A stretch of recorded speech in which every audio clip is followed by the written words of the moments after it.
Hey, hey, hey, happy Wednesday. Come on in, pull up a chair. The Gaming Gang Dispatch is in the air.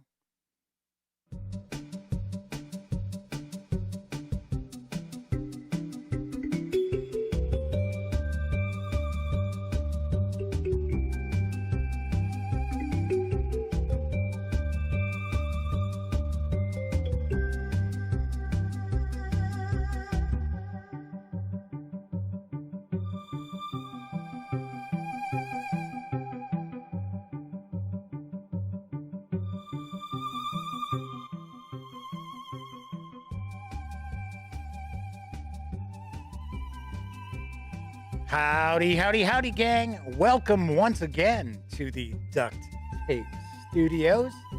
I'm Jeff McAleer, your host, here at the Gaming Gang Dispatch, brought to you by thegaminggang.com, which I happen to be the founder and editor-in-chief. Welcome aboard. Tonight is Wednesday, February 16th, 2022. This is live stream 754. If this is your first time visiting, let me point out, super casual around here. We start off by talking about the latest in tabletop gaming news, and then we move on into a look at a gaming product. So tonight, I'm going to unbox and take a first look at Starfinder Alien Archive Volumes 1 and 2 Battle Cards from Paizo Inc. So we are going to dive on in and take a peek at these in just a bit.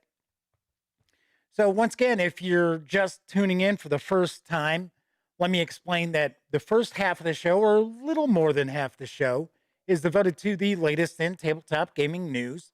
And then we'll move on to our look at a game.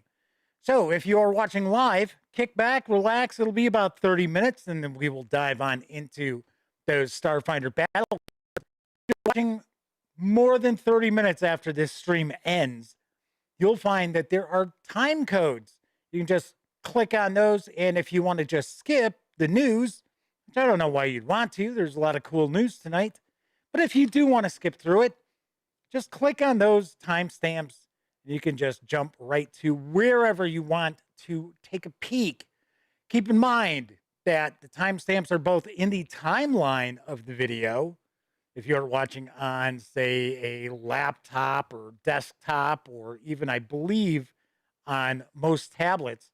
Otherwise, you have to go into the show notes, and the show notes have those timestamps as well. Anyway, should mention, if you like this video, by all means, please give it a quick thumbs up. Subscribe to the Gaming Gang channel if you haven't already, and if you do subscribe, ding that bell. It'll not only let you know when the Dispatch streams live Monday, Tuesday, and Wednesday evenings at 7 p.m. Central right here on YouTube. It'll also let you know when I upload other videos, such as my review of Old School Essentials Classic Fantasy, the Rules Tome from Necrotic Gnome. Good stuff. Really liked it. If you're up in the air about checking out OSE, take a peek at my review. Might make life a bit easier for you making that decision. Don't know, but I dug it quite a lot. And of course, I've got my advanced fantasy reviews on the very near horizon as well. Of course, when you're not watching videos on the Gaming Gang channel, be sure to visit thegaminggang.com for all latest in gaming news, reviews, and a whole lot more. You know the drill. Get your geek on at thegaminggang.com. Lastly, this is a live stream, so that means there's chat available. It's not on screen. It's one of the ways I keep some of the more unusual commenters at bay. But if you want to say howdy, chime in. Got a question, comment, chime in. I'll do my best to respond. Should also mention that you must be a subscriber to the channel for at least 48 hours before you can take part in chat as well. Yet another way I keep some of the more unusual commenters at bay. So far, John Vogel and Flaming Huron are with us tonight. Very cool. Very nice. Welcome, gents. So let's dive on into the news, because arriving later this month from Iello Games is the King of Tokyo 2nd Edition Monster Box. Here's what I know. The whole King of Tokyo shebang in one monster box. The fight for dominating the city of Tokyo has never been so competitive. This explosive monster box is filled with fun and adrenaline. Get King of Tokyo and all its indispensable power-up and Halloween expansions for hours and hours of smashes. Use your Monsters Evolution cards to get even more special properties and dress them up for even more fun. The Monster Box also comes with a brand new version of Gigazower, exclusive cards, and a new dice tray. Some much needed bonuses to destroy Tokyo in style. With the Monster Box awesome content, smash like never before.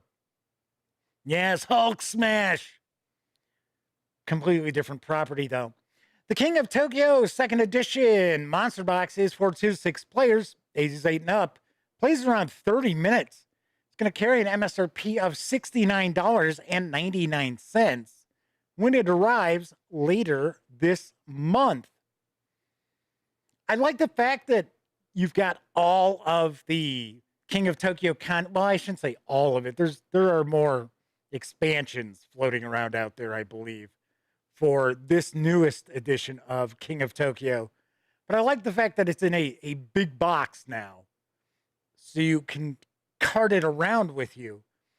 I gotta be honest, though, I don't know if I'm seeing $70 in content, or what I feel is $70 worth of content inside this monster box. Then again, I hardly ever play the King of Games, so I may not be the target audience for this monster box in the first place, although it's a fun game. If you like push your luck dice chucking games with a kaiju theme to it, can't go wrong with King of Tokyo or King of New York. All right, it is a Wednesday. We're not taking a look at a war game tonight, but I will share some wargaming news, because there's a new expansion for the Vietnam coin game Fire in the Lake, which is available on the GMT Games P500 pre-order. Here's what I know about Sovereign of Discord.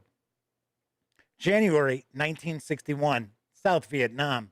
A month earlier, in Thanh Ninh province, bands of communist cadres, uprising peasants, and other armed groups formed the Unified National Liberation Front insurgency against the Saigon regime, an insurgency now more commonly known as the Viet Cong.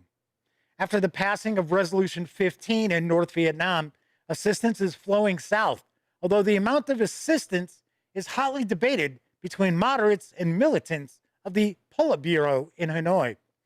The National Liberation Front's opponent, the South Vietnamese government under President Ngo Dinh Diem, is intensely hunting both communist cadres and any enemies of the regime.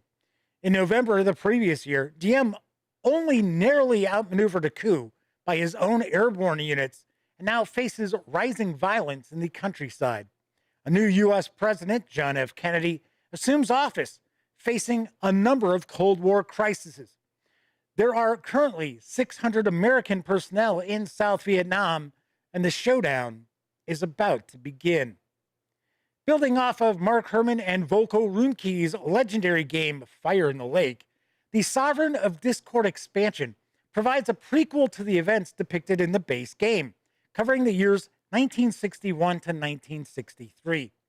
The expansion allows players to see how the war escalated from an insurgency between ARVN and Viet Cong, assisted by the U.S. and North Vietnam, to the eventual conventional interventions by North Vietnam and the United States at the start of the base game. New scenarios allow players to extend the game backward to 1961, right after the formation of the Viet Cong, or to 1963, during the tumultuous last year of the Diem regime. Players owning both expansions, Sovereign of Discord and Fall of Saigon, will be able to experience the full Indochina War from 1961 to 1975.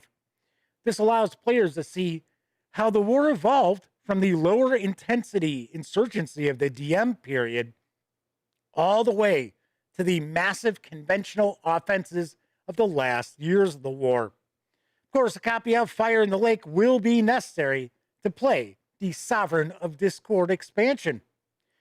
Sovereign of Discord is currently available at the pre-order price of $35. It has met the cut. So it is going to get produced. So you can pre-order it now for $35. It's going to carry an eventual MSRP of $51. And of course, Fire in the Lake is an award-winning coin series game. It is phenomenal. It is, I want to say, if I remember correctly, I think it's one of my last written reviews that I did. So good stuff. The coin series, some of the games are much crunchier than others, or just, to me, they're a little harder to wrap my head around. I want to say Fire in the Lake is kind of that like middle section. Kind of falls into that middle ground.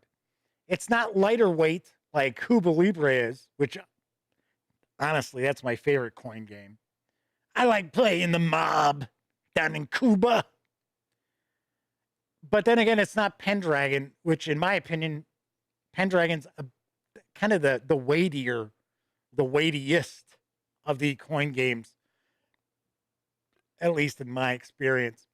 So once again, Sovereign of Discord is available for pre-order for $35.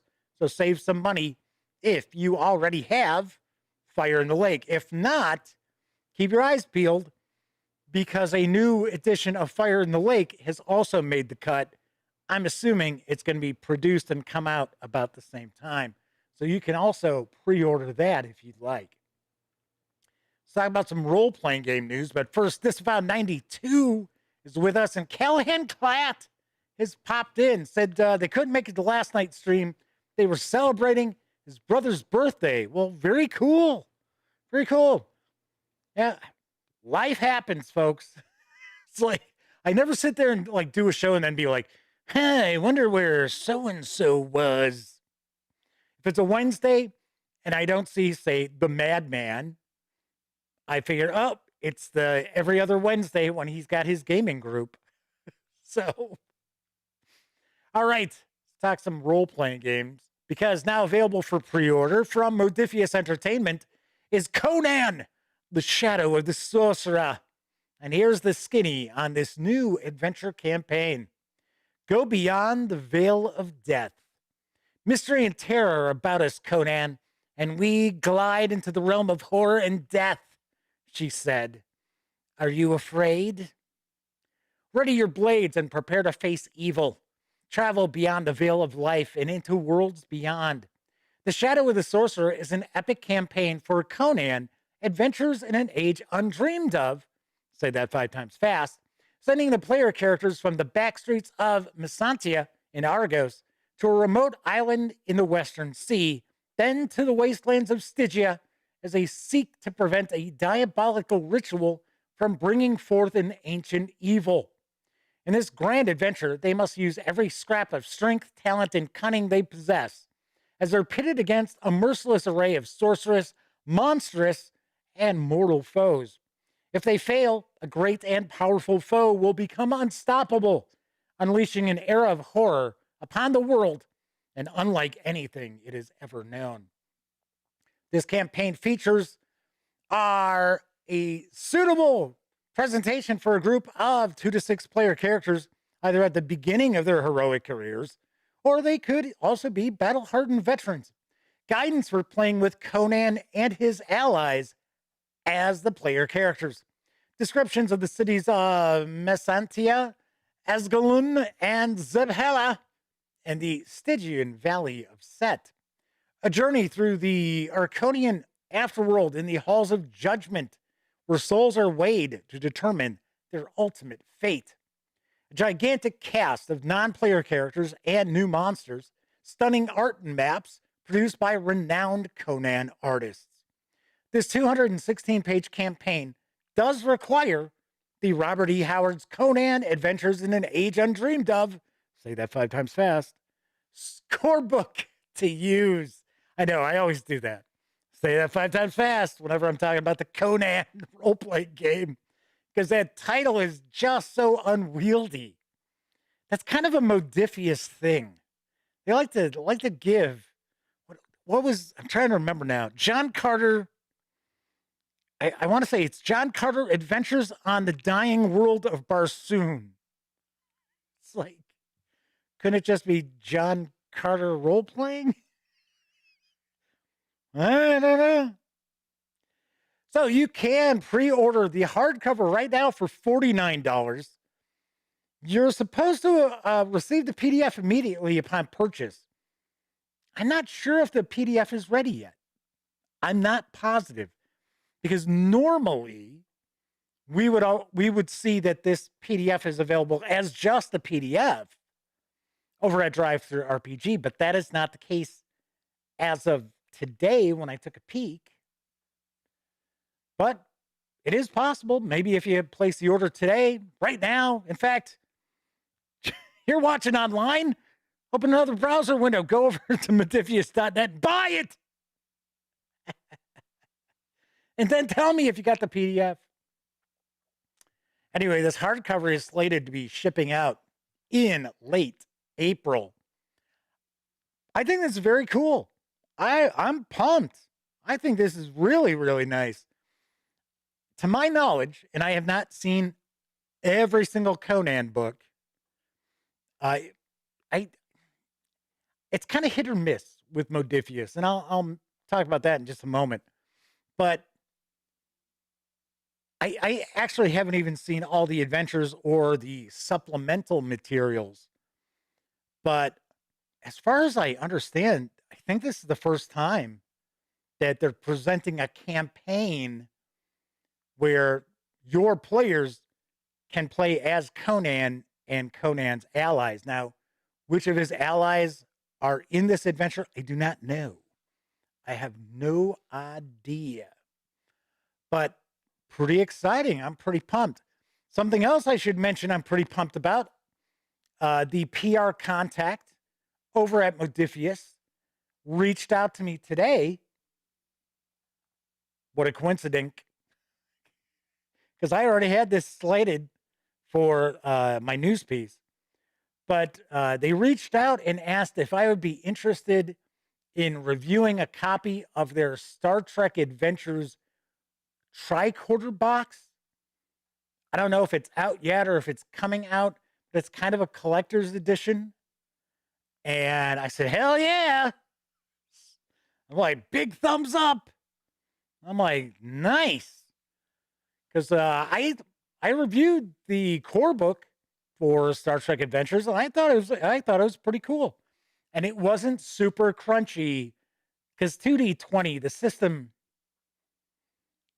is a bit heftier. Personally, I think it's heftier than 5e. It's just me.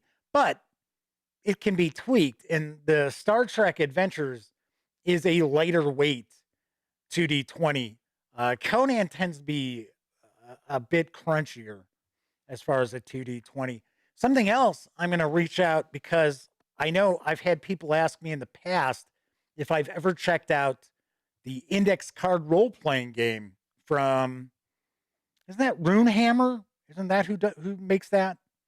And I know that is now being published by Modiphius. So I am going to ask about that, because I've had people ask, if I'd be interested in reviewing it. I'm like, yeah, sure. I've heard it's pretty cool. I heard it's very lightweight and it's a lot of fun. So I'm gonna look into that as well. Anyway, so we've got a new Conan the Barbarian campaign for Adventures in an Age Undreamed Of from Modiphius Entertainment. Omenal is with us. Perkins Dearborn has popped in with us as well. So Perkins says they like Conan. This looks cool. Omenal says they like all the physical books they've read. They're only missing the Crimson Stained, and of course this new campaign because it's not out yet. So Perkins says they would need a group to be excited too. Otherwise, they'd just be getting it for themselves. Omanal says their 5e group really liked playing Conan and said they felt it's lighter than 5e. Yeah, but definitely crunchier than John Carter. Yeah, I think John Carter is the lightest application of 2D20. I think it goes John Carter, and then from there it goes to Star Trek Adventures. I think the crunchiest is the Fallout role-playing game. I think. Not positive. Marcelo S has joined us. So Conan or Pathfinder's Quest for the Frozen Flame, which I actually have my review of the first chapter coming this weekend. So stay tuned for that. On to our next news piece. The crime noir role-playing game Hard City is coming later this year from Osprey Games. And here's the dope. A role-playing game of mystery and hard-boiled action in a city that never sleeps. I woke with a start, my mouth tasting like an old glove, my head pounding from the events of the previous evening. Though I wasn't sure if it was the beating from Benny's boys or the bottle of whiskey that had done the most damage. I lifted my eyelids like stubborn blinds to find my gaze fall on a dame with a $100 purse in one hand and a cheap bean shooter in the other. I groaned and cursed myself for ever getting involved in this mess. In Hard City, character creation is swift and simple, generating competent yet flawed individuals and focusing on what sets them apart as they walk the fine line between right and wrong. Fast action resolution places the emphasis on the momentum of the plot, while the sandbox setting provides evocative hooks for adventures. Fight crooks, rescue the innocent, thwart blackmail plots, or start them, or uncover corruption in the mayor's office. Stalk the mean streets of a world filled with two-bit thugs, hard-nosed gumshoes, gangsters, and femme fatales, all trying to survive in the concrete jungle. With trouble around every corner, a secret on every lip, and a gun in every pocket, danger is never far away in the Hard City. Dun, dun, dun. So, as I mentioned yesterday, Osprey Games has 3 new role-playing games that they have announced for 2022, as well as an expansion to Jackals, a supplement for Jackals. And that will be, I want to say, I think that makes the 3rd book for Jackals. So I'm glad to see that we do have Osprey providing support for Jackals. I'm just kind of curious what we're going to see for these 3 new role-playing games. So if you are a fan of noir, then this is probably going to be up your alley. Bruno Azevedo has joined us in chat. Very sweet. Perkins says they're going to run index card role-playing game solo with the pocket adventure Goblin Lake. And Helga Ratbone is with us in chat. We got chat off and running now. Very nice. Very nice. So there's some discussion about Dead Men Don't Wear Plaid. There you go. Little Steve Martin. And Chinatown. I like Chinatown. I'm his sister, his daughter, his sister, his wife, his daughter, his sister, wife. What?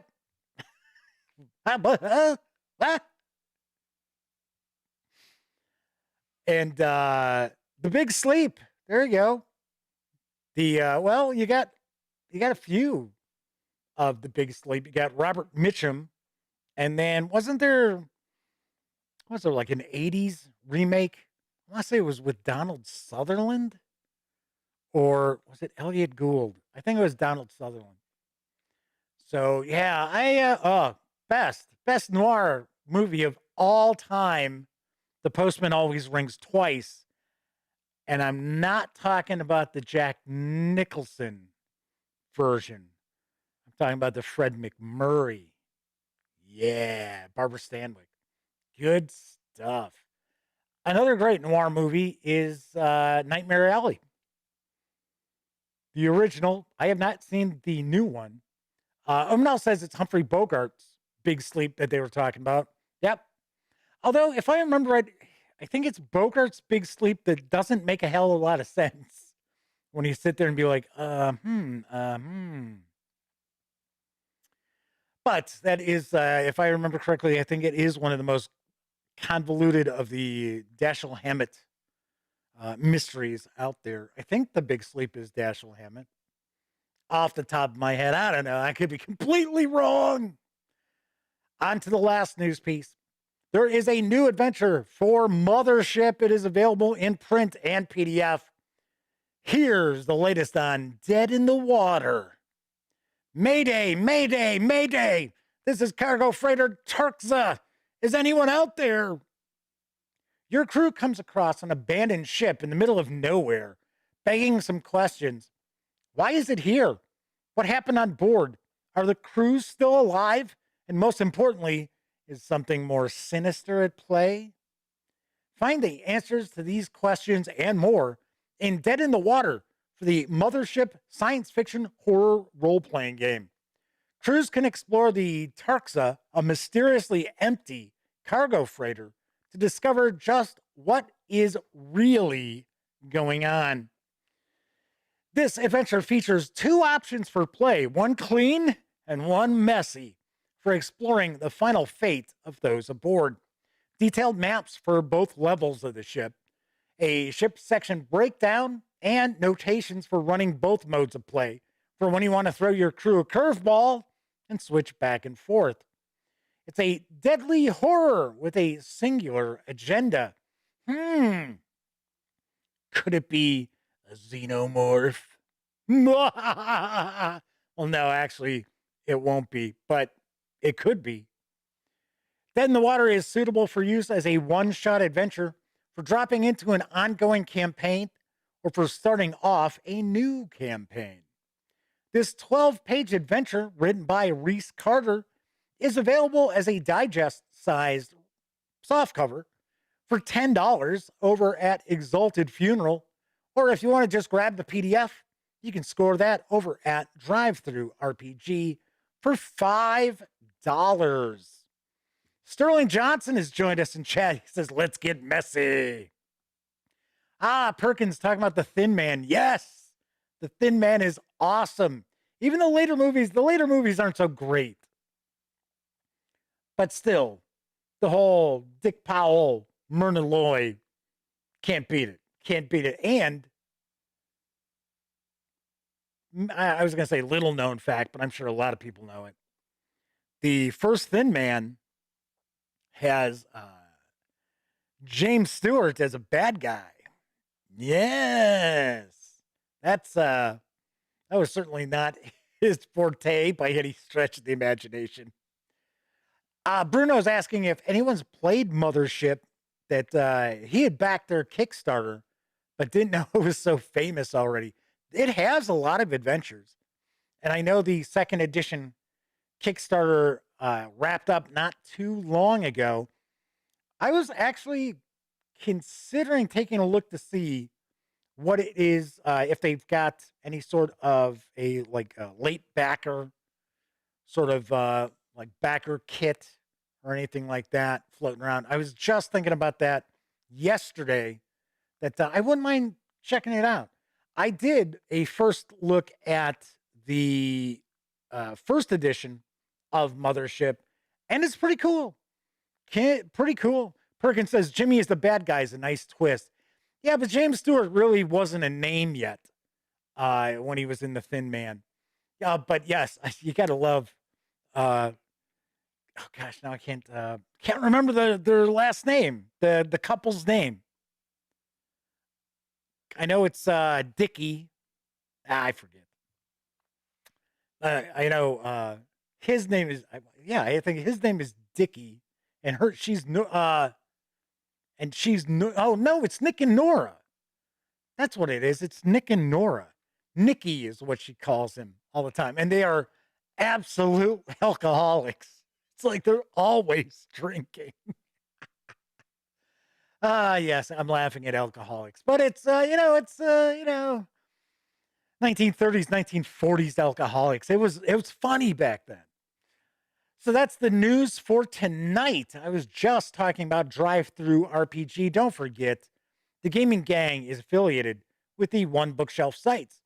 So if you are going to be visiting, say, Drive-Thru RPG, please stop by thegaminggang.com. First, click on one of our banner ads. That way, if you happen to make a purchase, I get a small portion of that sale. All those nickels, dimes, and quarters really do add up and help keep thegaminggang.com around. Also, if you like this video, if you like the channel, if you like visiting thegaminggang.com, if you just like what I do, you can always buy me a cup of coffee or some soda by visiting paypal.me/thegaminggang and making a small donation. And a big thank you to the madman who recently stopped by paypal.me to make a donation, once again, to help keep the Gaming Gang around. There you go, Charles. Thank you, Perkins. It's Nick and Nora Charles. It was funny. I'm sitting there like Nora, and it keeps going in my head. It's like Nora Jones, and it's like, no, it's not Nora Jones. I'm like, come on, dummy. It's not Nora Jones. And I keep going, Nora Jones. And I'm like, no, it's not that. So Callahan's talking about having played Mothership as a one-shot. It's supposed to actually be really good for one-shots because it's a science fiction, like space horror game. Little tough to have a whole long campaign, I think, with like science fiction horror. Then again, I might be wrong. So, all righty then. So last night I was talking about how people ask, what is it, how profitable is it to be running a YouTube channel? And I said, I've informed people, hey, I promise one of these days I'll actually share that information. And that's what I'm going to do tonight. And it's going to be relatively quick. I'm not going to spend a bunch of time discussing it. But it is not really very profitable for like a small channel. And I know I had mentioned yesterday, I'm like, yeah, this is a pretty tiny channel. And I think it was Russell Higgins who was like, your channel's tiny? Like, no, man, you got like over 6,000 subscribers. Yeah, that's tiny. It is. That is tiny. And unlike other channels, most of the subscribers don't actually watch videos. So I don't know why they're subscribed, but for the vast majority of them, they do not normally check out the videos unless it's like a D&D release. But I think I get more first timers stopping by for that than anything else. So Coco B is with us, as popped on into chat, talking about mixing Call of Cthulhu and Traveler for kind of an Event Horizon mashup. Omerel says, yes, it's Scrooge McDuck swimming in fantasy gold. So yes, Flaming Heron says 6,000 that don't engage with all the videos. Yes, they don't engage in the vast majority of the videos. So I'm going to dive into that in just a moment. But first, a short intermission.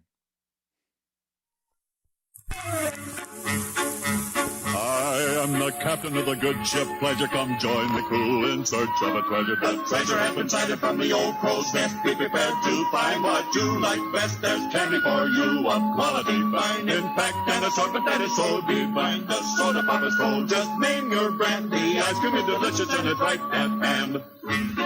If it's popcorn you want, well, take my cue. We have the very finest in the world for you. Just steer a course straight up the aisle. We'll have an intermission for a little while. Yes, another long forgotten intermission cartoon. All right, so I launched thegaminggang.com back in October. I want to say it's October 1st, 2010, with my best friend Elliot Miller. And I think it wasn't until August 2012 that I posted the first video on YouTube. So I didn't do any videos. It was all audio, podcasts, and of course, news pieces, which of course is what we still do over at thegaminggang.com. So Flaming Aaron says, I have to laugh. Pirates and movies? Marcelo said, running a YouTube channel is like pledging to poverty and servitude to your audience. Well, the poverty, yes. Servitude, no. No, I don't. That is certainly not the case. So anyway, so I figured what I was going to do is I was going to show you my numbers from last year. And as of right now, I am, well, let me put it this way. I will hit my 1 millionth view on the channel probably in about 2 months, within the next 2 months.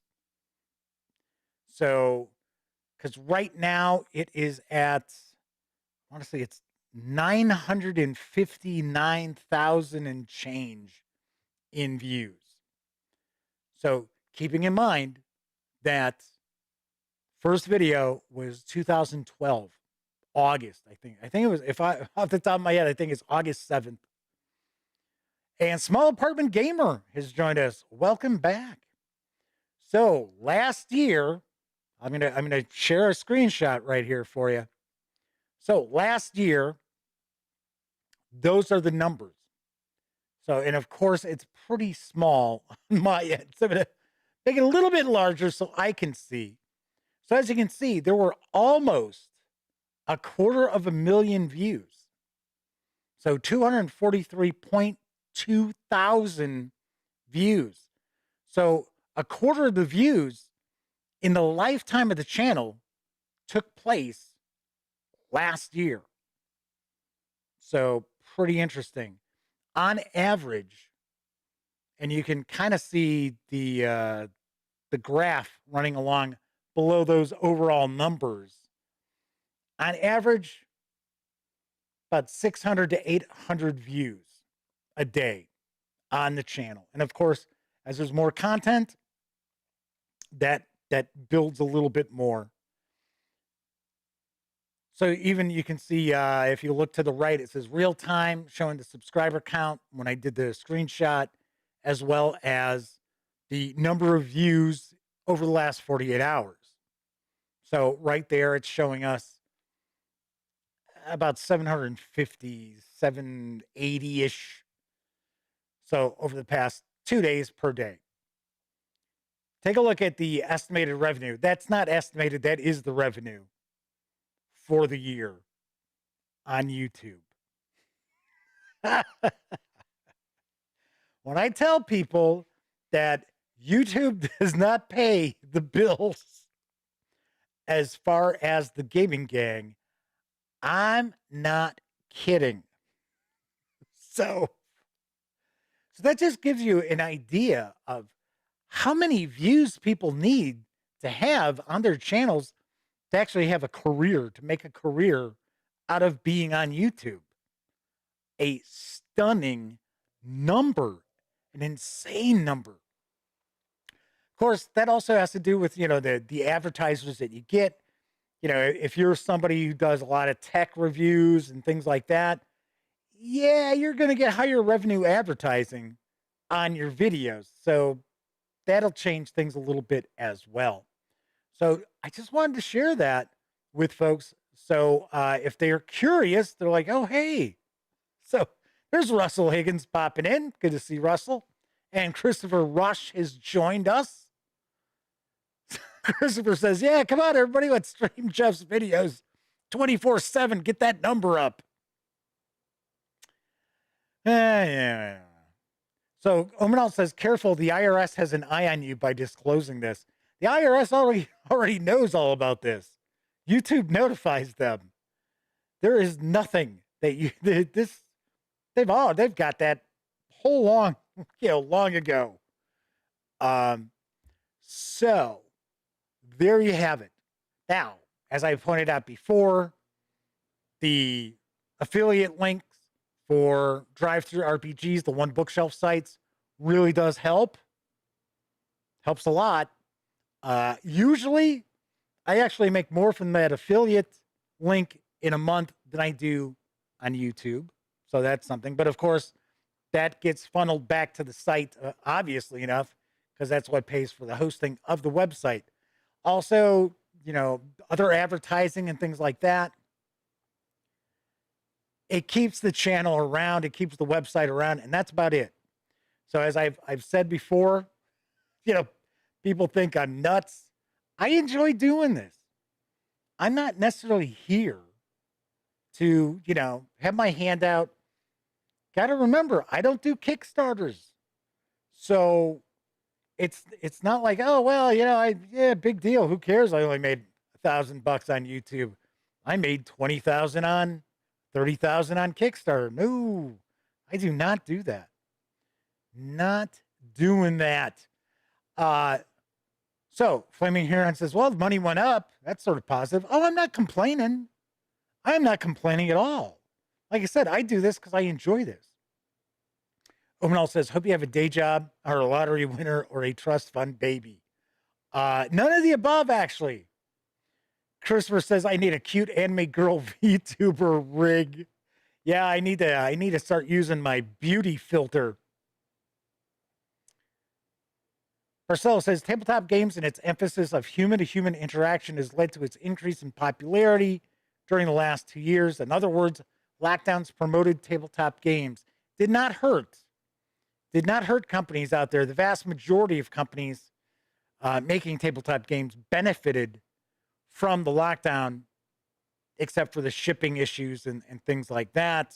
And of course, the increase in cost of production and shipping has not helped either. But Sterling Johnson has joined us. Good to see you. So Sterling says, what's important is your enjoyment making videos. Yeah, I have fun. Have a good time. Keeps me out of trouble. I've said it for years. It keeps me out of trouble. It keeps me out of sitting around hanging out in some bar as a spider runs across the table here. It's like, yes. It's, now it's 50 some degrees outside. So now all the bugs are going to start popping out. I don't understand that. This is the weirdest thing. It's like, it could be 50 degrees for one day and there's like yellow jackets. All these, it's like, what? Then the next day it's like 20 degrees. It's just weird.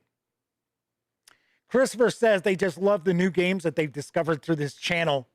They're getting ready to start Jackals thanks to the GG. It's actually TGG. So like you see in the up above, that is our abbreviation, TGG. The Gaming Gang. Anyway, so there's that.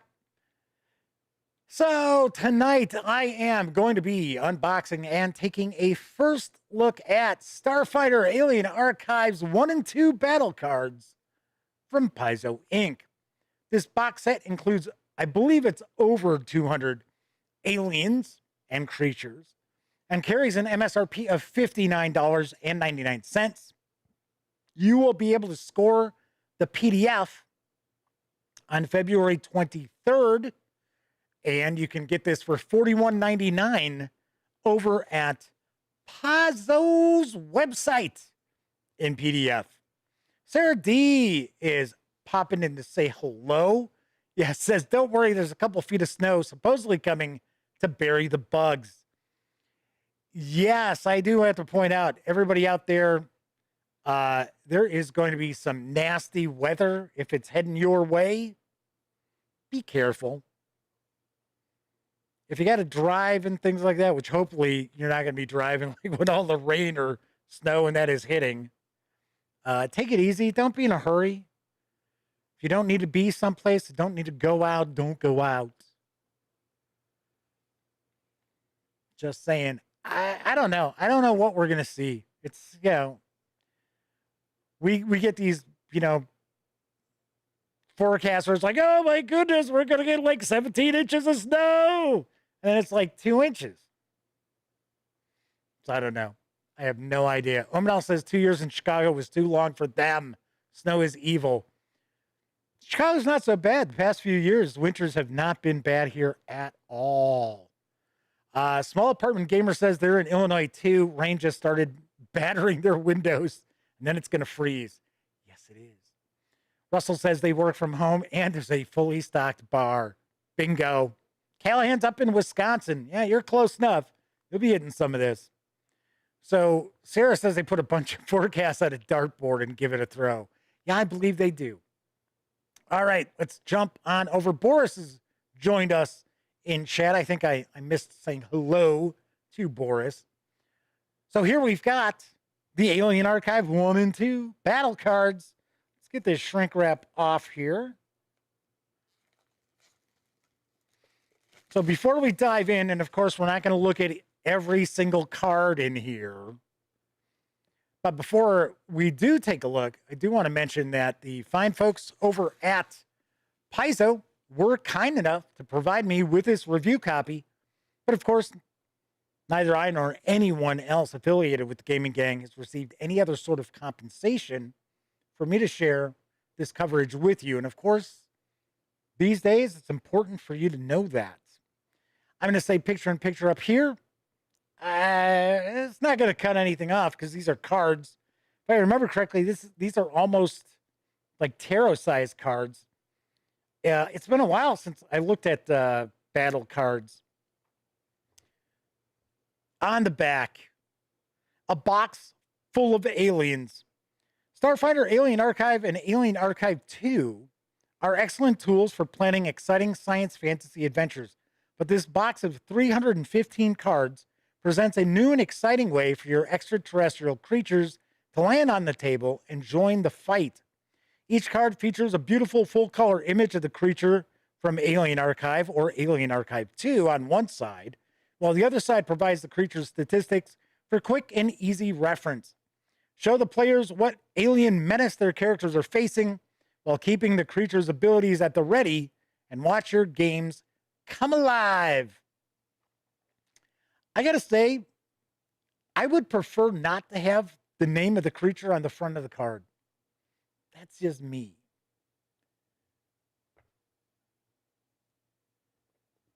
All right, let's open this on up. Yes, actually, these are larger than tarot size.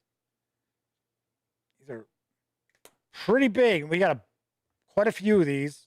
So we've got 6 packs. And of course, an insert for them as well.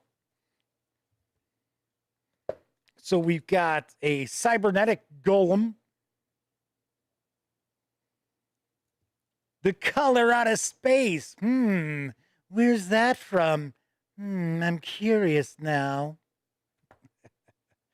A huge fire elemental.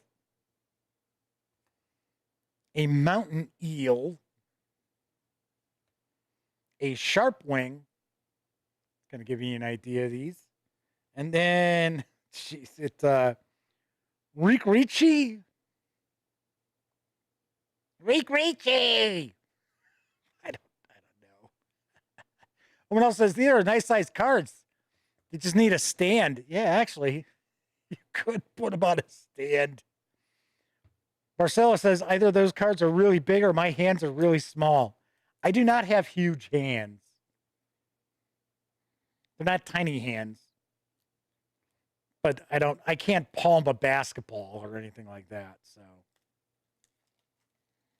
right, so we're going to take a look at, we'll take a look at a couple of these packs so you can get a good feel for what these are. Cards aren't real thick.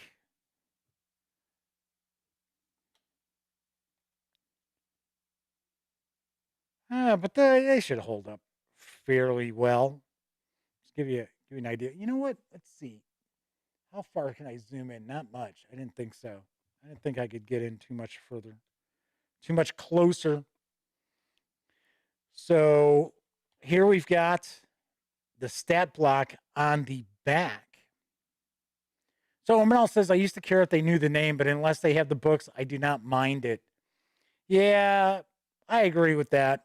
But thing is, a lot of players out there. See, I've been lucky. I haven't had like the really anal players around my table because I don't think I could handle that. It's like, I don't know. Anyway, Small Apartment Gamer says, yeah, they would probably cover up the name with their thumb or a finger. Kind of give people an idea of what we've got here. We got a Witch Weird. So that has a couple of cards here. That's why, as I mentioned, I think there's 200 creatures, but there's 315 cards because some of these creatures have more than one card. So they'll have the same image here. The Void Zombie, Void Hag, Block Tracker, and Block Handler. These remind me of the Race and Traveler. The aren't they the Varger? I think. Omenal says, "Good luck trying to find a card sleeve." Yeah, I'm not aware of card sleeves this large. And either pilot a Vermilith. Oh wow, this has three cards to it. So we've got a ship. Yeah, it's a medium transport.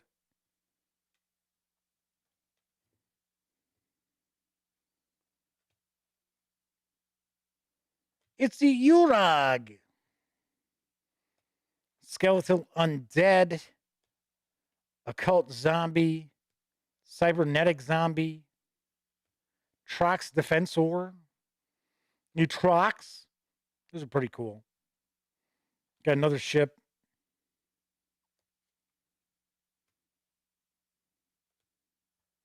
People love their bestiaries in that. I say it all the time. Player facing books. Well, if it's a fantasy role playing game, spell books and bestiaries sell very, very well. All you got to do, take a look at the Kobold Press Tome of Beasts Volume 3 Kickstarter. That's over 1,000% funded right now. People love their bestiaries. Omenal says they do wish they had a scale with a human-sized figure or something. Yeah, that wouldn't be too bad. Like we have here. We've got this here. We could have had that like run all the way down the side and maybe given us an idea of, okay, so this is the human size. So we've got, this is the Swarm. So the Swarm's a big deal in Starfinder. They're kind of like the big bads. In fact, they've got, they haven't been revealed yet in the latest adventure path. Oops, spoilers. Everybody knows it's coming. It's another ship there, right? Got a few cards there. Oh no, oh yeah, it's this thing. Here I was thinking it's that. It's a protozoa. Space vermin, a warp moth swarm, planetoid beetle, necropede, cosmic wasp swarm, asteroid louse, solar wisps. It's the Skittermanders, who were the subject of a free RPG Day adventure, weren't they? I'm pretty sure.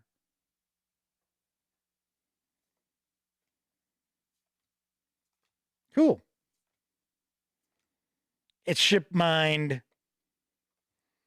Okay, so that's one of the 6. We'll take a look at another one.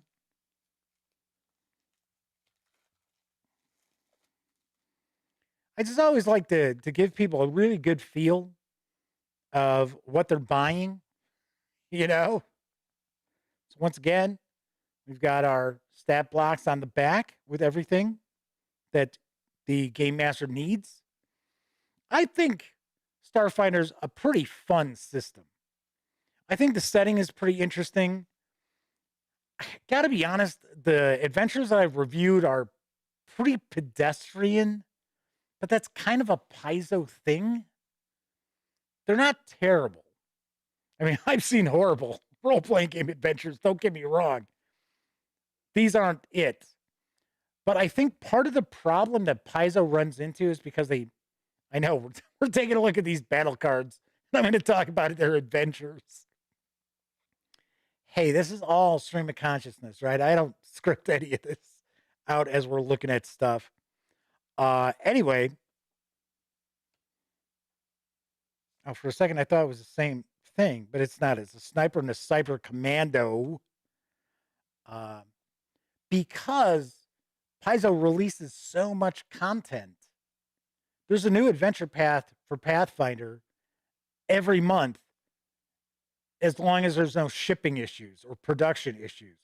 There's a new adventure path for Starfinder every month, once again, with it, as long as there's no production issues.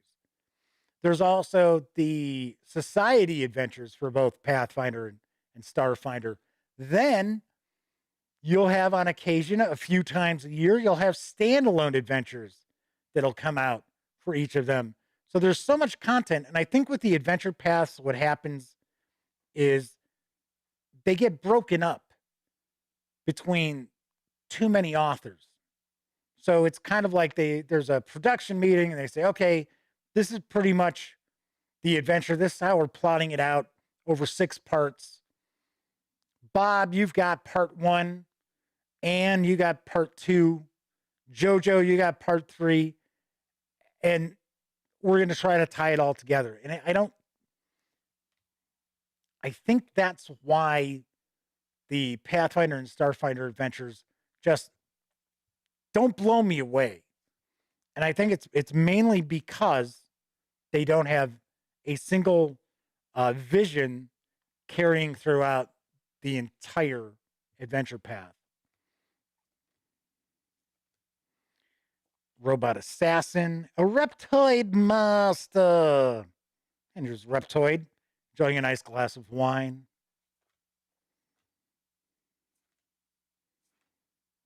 I don't even try to pronounce some of these names. A small predator. Could be any number of things. A medium predator. And a large predator. And let's not forget the huge predator. But they sure do like 4 arms on stuff. Seems to be a theme. So we have Predator Swarm as well. Plasma Ooze. Tiefling, I should say. Planar Scion.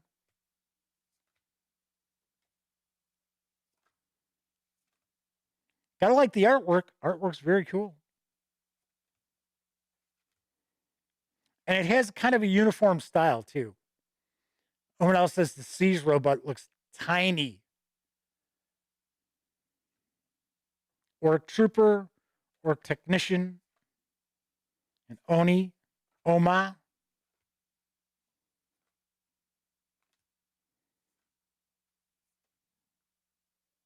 All right, very cool.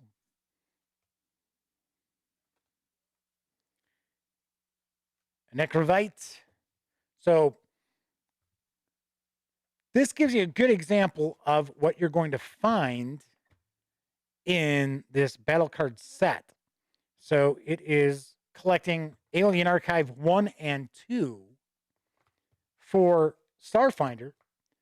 And as you can see, getting a lot in here. These are not just little regular playing card size cards. These are larger than quite a lot larger, I should say, than tarot cards as well. So kind of give you an idea. So this is A5 here with Old School Fantasy. That's a big card. So this box set of Alien Battle cards carries an MSRP of $59.99. Of course, on February 23rd, you'll be able to get the PDF, if you want to go in that direction, for $41.99. So let's swing on over to the other camera. I gotta be honest, I don't really know how to do like a review of these battle cards. Because I mean, essentially, they're the entries from the archives just placed on cards. I think, to be honest, as a game master, I think these are super convenient. Might be a little pricey for some people out there. I mean, $60, that's a chunk of change towards your role playing games. But I could see getting a lot of use out of these as well. Christopher says, those are pretty neat. They have to give Starfinder another try with their current group. They started on release and floated away, no pun intended, in space, as they waited for releases to catch up to us. Yeah, you know, the funny thing is, if I were running Pathfinder or Starfinder, I would make sure that, like, for an example, we've got the Quest for the Frozen Flame, which is the brand new adventure path. It's only 3 chapters. It's a little smaller scale, which I appreciate, actually, than most adventure paths. So you're not trying to save the entire world. There's some big stakes, but not that big. But I always recommend don't start running stuff until it's complete. Because even though each of the adventure chapters kind of gives you a little bit of a breakdown of what's going on, you really don't have a great feel for the adventure until you have every chapter that's out. And I think one of the aspects is NPCs, because you could have an NPC who's present throughout a good chunk of the campaign, and you really don't get like the nitty gritty about that NPC until, let's say, like chapter 4. And here you may have been role playing that NPC completely different than what's intended in the adventure. So, like I said, I recommend wait until the whole thing's out. I'm not saying you can't buy each one as they come out, each chapter. I'm just saying I would probably run things once everything is out. That way I have a much better grasp on what exactly is going on, what I want to tweak, and what I want to keep. All right. That is it for this time out. If you like this video, by all means, please give it a quick thumbs up. Subscribe to the Gaming Gang channel if you haven't already. And if you do subscribe, ding that bell.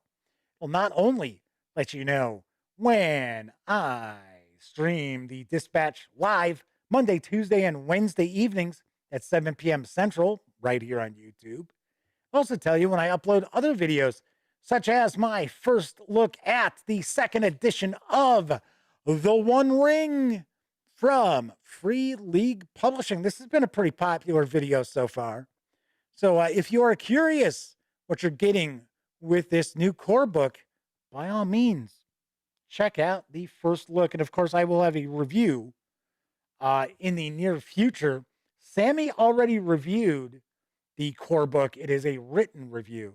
Speaking of Sammy's review of Old School Essentials, The Hole in the Oak, went live today as well. Because as I mentioned, each and every day this week, there's a new review over at thegaminggang.com. Of course, when you're not watching videos on the Gaming Gang channel, you should go visit thegaminggang.com for all latest in gaming news, reviews, and a whole lot more. You know the drill. Get your geek on at the Gaming gaminggang.com. Once again, if you've got winter storm heading your way, hunker down, be safe, be careful, take it easy. If you don't have to leave your house, hang around, binge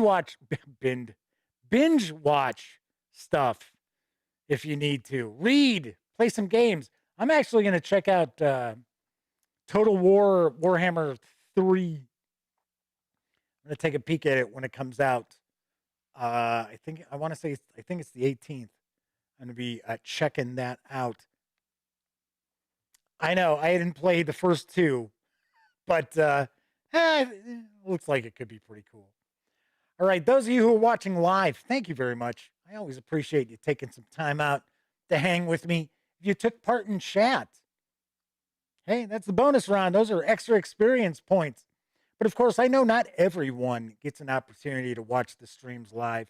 It doesn't matter how you watch videos on this channel. It could be live, it could be on Memorex. All that matters is that you do, and I really do appreciate it. All right, that's it for tonight. Jeez, it's kind of dusty down here.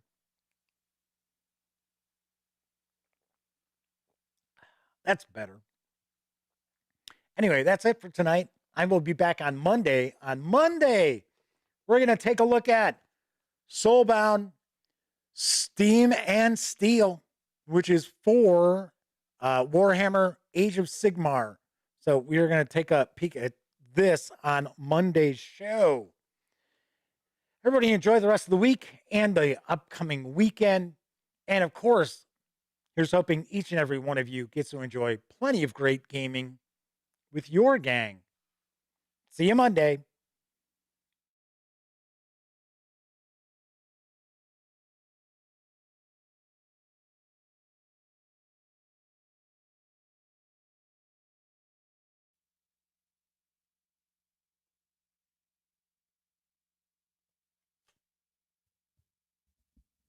Oh, hey, you're still here. Well, if that's the case, by all means, subscribe to the Gaming Gang channel by clicking right here. Check out the latest episode of the Gaming Gang Dispatch, or find out what YouTube recommends you check out from the channel.